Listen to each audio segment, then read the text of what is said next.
41 ward ప్రజలందరికీ కూడా ముందుగా వినాయక చవితి శుభాకాంక్షలు తెలియజేసుకుంటున్నాను.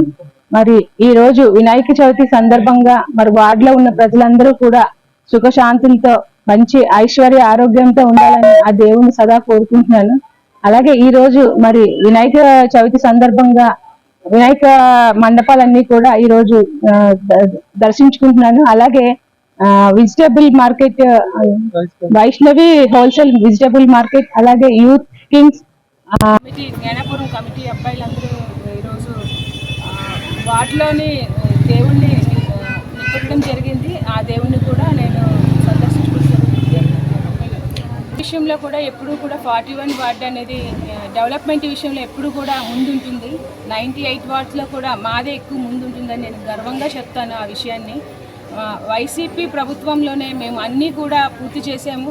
ఇంకా కొంచెం పెండింగ్లు ఉన్నవి కూడా అవి కూడా పూర్తి చేసేస్తాం. మొన్న 4 వర్కులు కూడా జీవీఎంసీ కౌన్సిల్లోని ఆమోదం చేయించేలా చేసుకున్నాం.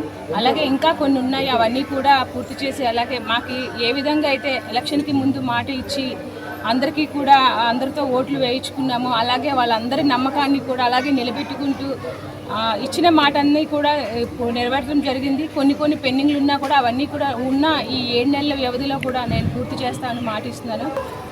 జ్ఞానాపురం ప్రజలందరికీ వినాయక చవితి శుభాకాంక్షలు తెలుపుతూ అందరూ కూడా ఆరోగ్యంగా ఉండాలని ఆ దేవదేవుని కోరుకుంటున్నాను.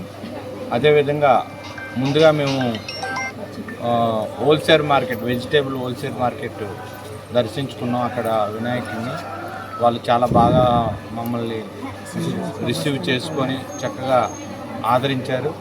అదేవిధంగా పూజలు పునస్కారాలు అద్భుతంగా చేశారు.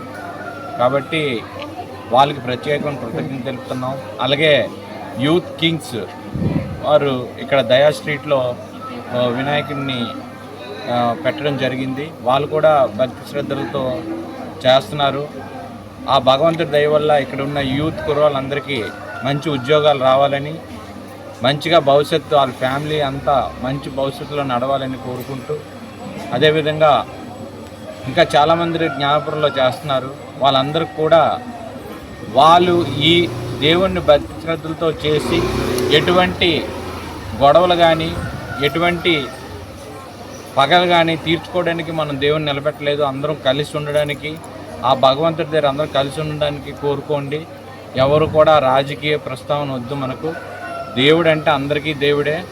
రాజకీయాలు పక్కన పెట్టి మనందరం కూడా ఒక అన్నదమ్ములు అక్క చెల్లెల్లాగా కలిసి ఉండి, జగనన్న ఏడు చెప్తాడు, అందరూ కలిసి ఉండండి అని చెప్తాడు.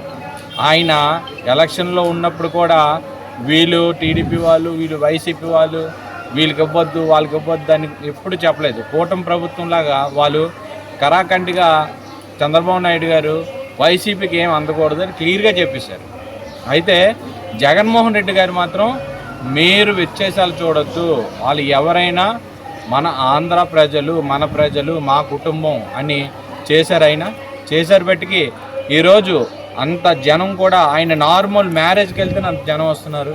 కాబట్టి ముఖ్యంగా మా ఎక్స్ ముఖ్యమంత్రి జగన్మోహన్ రెడ్డి కుటుంబం చల్లగా ఉంటే ఆంధ్రప్రదేశ్ చల్లగా ఉంటుందని నేను అనుకుంటున్నాను.